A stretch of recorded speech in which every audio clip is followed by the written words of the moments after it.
I'd been looking forward to this day, the day I would be released from my chains and allowed to embark on a new journey.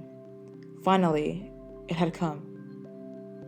High school graduation. Oddly enough, I'd been fantasizing about this day for quite some time. Something about the dazzling lights, carefully rehearsed segments, and the warm, fuzzy sensation in my chest as I looked at my former classmates on the platform was always quite enjoyable to me.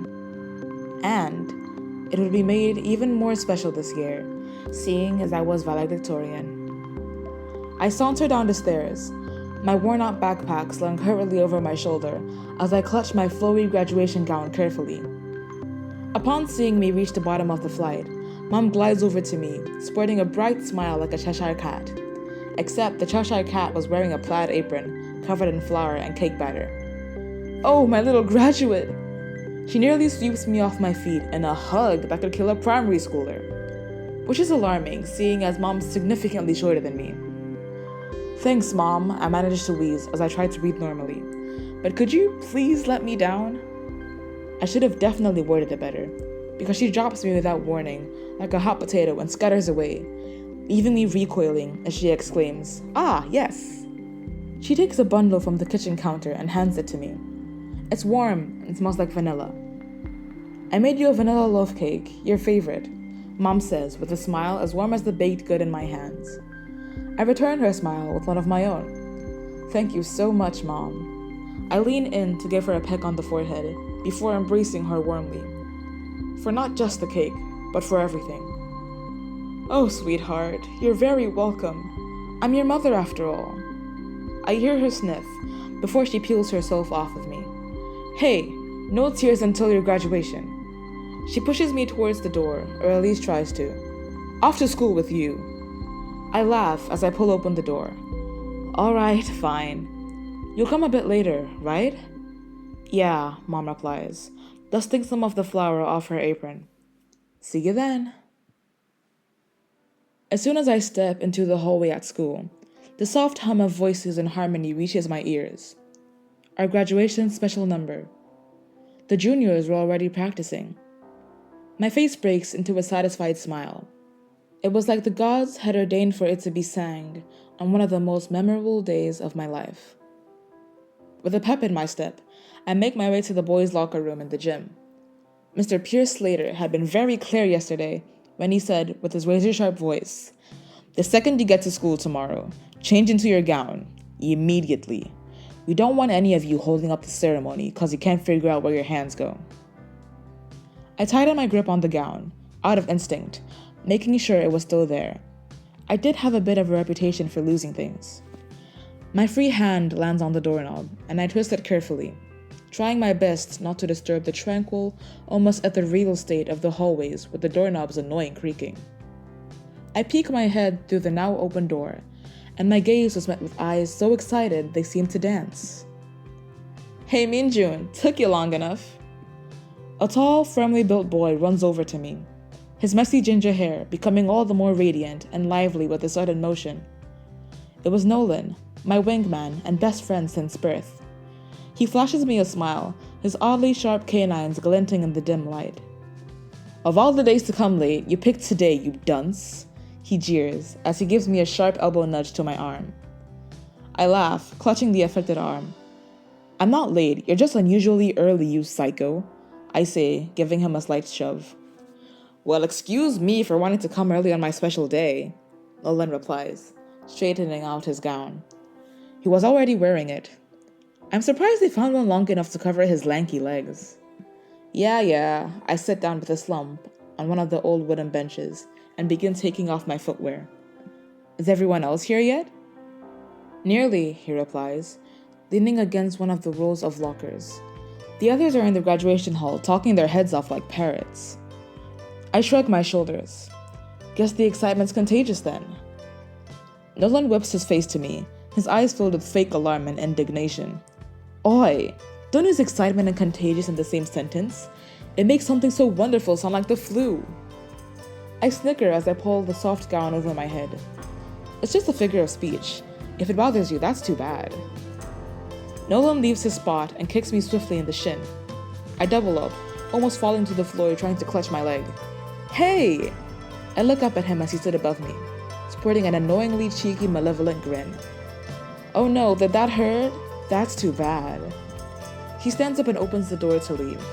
"I'm gonna go join the others. I want to suggest a game. Catch you later."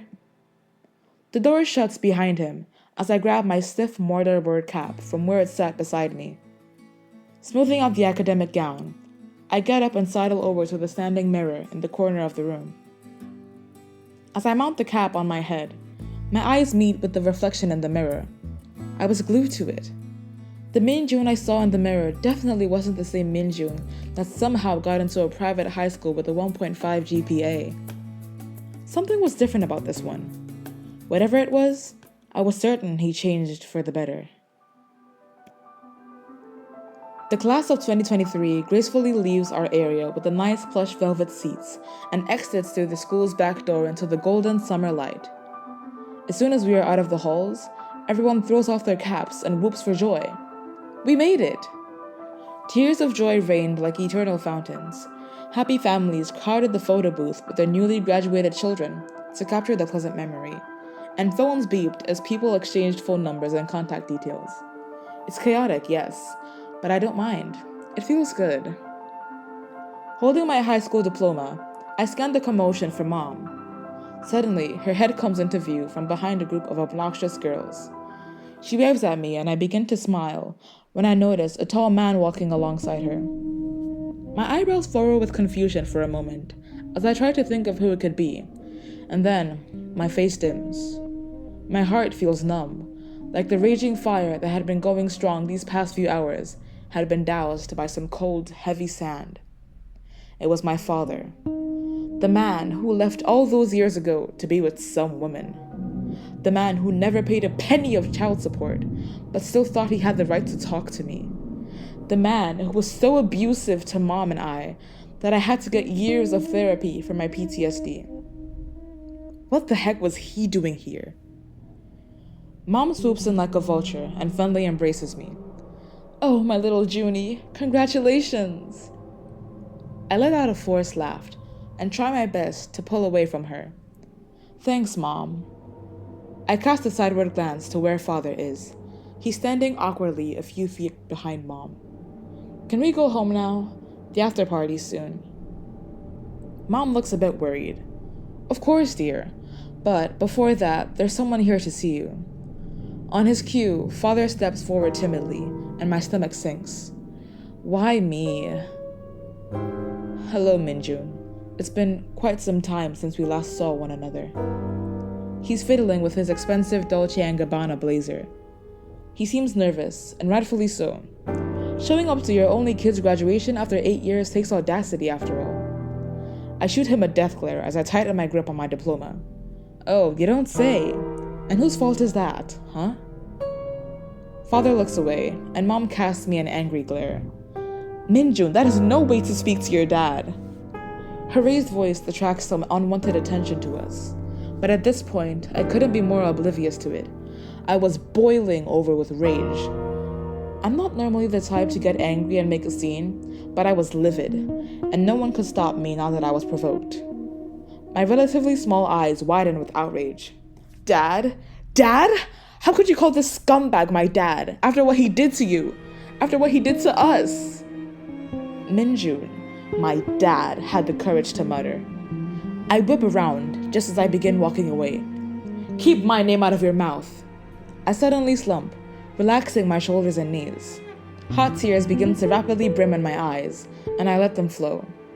Everyone is staring now. Some are even recording us, but I don't care. My voice trembles as I speak. "I don't know who you think you are, but you're no father of mine." I begin to run, away from Father, away from Mom, away from all the judgmental stares that bore into my back like power drills. As far as my legs will take me, I run. That is, until I trip in my gown and fall knees first to the ground, where I remain for what seems like hours, sobbing and hiccuping uncontrollably. Run away from others? Heck, I couldn't even run away from myself without face-planting into the dirt. Grown up? Who was I deceiving? I was still the same traumatized little kid I was 8 years ago. angry, dejected, and broken, in more ways than one.